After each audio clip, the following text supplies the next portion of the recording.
अथर्ववेद में 1971 में गायत्री की स्तुति करते हुए उसे आयु, प्राण, शक्ति, कीर्ति, धन और ब्रह्म तेज प्रदान करने वाली कहा गया है। महर्षि विश्वामित्र का कथन है कि गायत्री के समान चारों वेदों में मंत्र नहीं है। संपूर्ण वेद, यज्ञ, दान, तप गायत्री मंत्र की एक कला के समान भी नहीं है। मनु का कथन है कि गायत्री से बढ़कर पवित्र करने वाला कोई मंत्र नहीं है।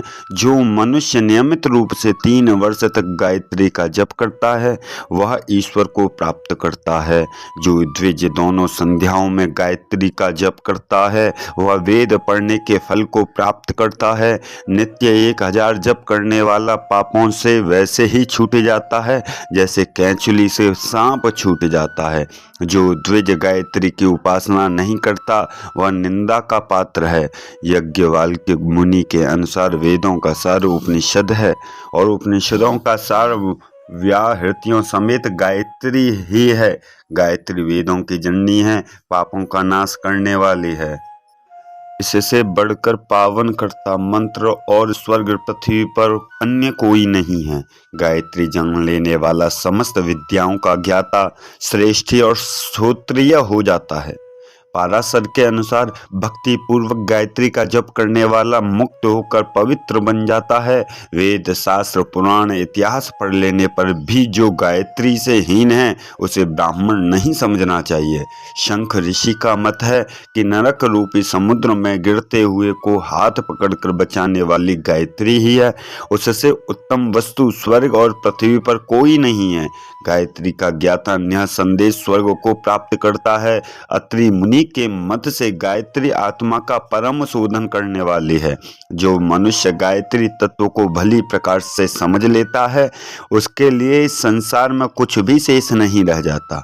महर्षि व्यास के अनुसार जिस प्रकार पुष्प का सार शहद और दूध का सार घृत है उसी प्रकार समस्त वेदों का सार गायत्री है। सिद्ध की हुई गायत्री कामधेनु के समान है। गंगा शरीर के पापों को निर्मल करती है। गायत्री रूपी ब्रह्म गंगा से आत्मा पवित्र होती है। काम में सफलता तथा तप की वृद्धि के लिए गायत्री से श्रेष्ठ और कुछ नहीं है। नारद जी के अनुसार गायत्री भक्ति का ही स्वरूप है।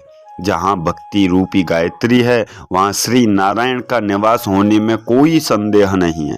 इस प्रकार गायत्री के संदर्भ में सभी एक मत हैं। वर्तमान सदी के आध्यात्मिक तथा दार्शनिक महापुरुषों ने भी गायत्री के महत्व को उसी प्रकार से स्वीकारा है जिस प्रकार पूर्व काल के तत्वदर्शी ऋषि मुनियों ने स्वीकार किया था। महात्मा गांधी के अनुसार गायत्री मंत्र का निरंतर जप रोगियों को अच्छा करने और आत्मा को उन्नति के लिए उपयोगी है।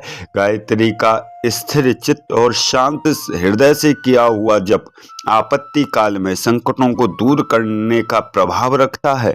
लोकमान्य तिलक के मत से जिस बहुमुखी दासता के बंधनों में भारतीय प्रजा जकड़ी हुई है उसके लिए आत्मा के अंदर प्रकाश उत्पन्न होना चाहिए जिससे सत और असत का विवेक हो। कुमार्ग को छोड़कर श्रेष्ठ मार्ग पर चलने की प्रेरणा मिले। गायत्री में यही भावना विद्यमान है। महामना मदन मोहन मालवीय के अनुसार ऋषियों ने जो अमूल्य रत्न हमें दिए हैं उनमें से एक अनुपम रत्न है गायत्री। गायत्री से बुद्धि पवित्र होती है।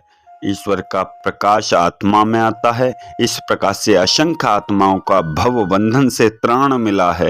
गायत्री में ईश्वर परायणता के भाव उत्पन्न करने की शक्ति है। साथ ही वह भौतिक भावों को दूर करती है। रविंद्रनाथ टैगोर के अनुसार भारतवर्ष को जगाने वाला जो मंत्र है वह इतना सरल है कि एक ही श्वास में उसका उच्चारण किया जा सके, वह गायत्री मंत्र। योगी अरविंद ने कई जगह गायत्री मंत्र के जप का निर्देश दिया है। स्वामी रामकृष्ण परमहंस का उपदेश है कि मैं लोगों को कहता हूं कि लंबी साधना करने की उतनी आवश्यकता नहीं है। इस छोटी सी गायत्री की साधना करके देखो। गायत्री का जप करने से बड़ी बड़ी सिद्धियां प्राप्त हो जाती हैं। यह मंत्र छोटा है पर इसकी शक्ति बहुत बड़ी विलक्षण है। स्वामी विवेकानंद के अनुसार जिस पर परमात्मा प्रसन्न होते हैं उसे सद्बुद्धि प्रदान करते हैं।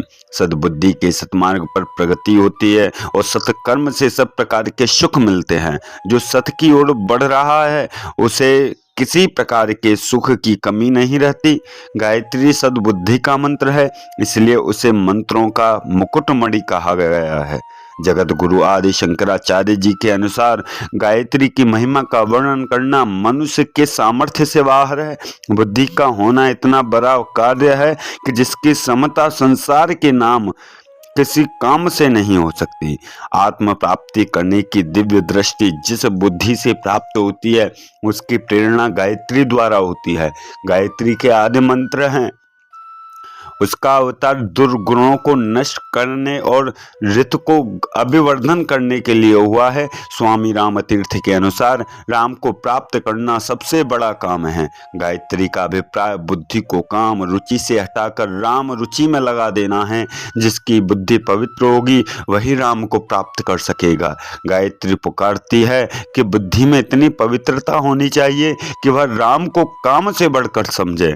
महर्षि रमण का उपदेश है कि योग विद्या के अंतर्गत मंत्र विद्या बड़ी प्रबल है। मंत्रों की शक्ति से अद्भुत सफलताएं प्राप्त होती हैं। गायत्री ऐसा मंत्र है जिससे आध्यात्मिक और भौतिक दोनों प्रकार के लाभ प्राप्त होते हैं। स्वामी करपात्री जी का कहना है कि जो गायत्री के अधिकारी हैं उन्हें नित्य नियमित रूप से जप करना चाहिए। द्विजों के लिए गायत्री का जप अत्यंत आवश्यक धर्म कृत्य है।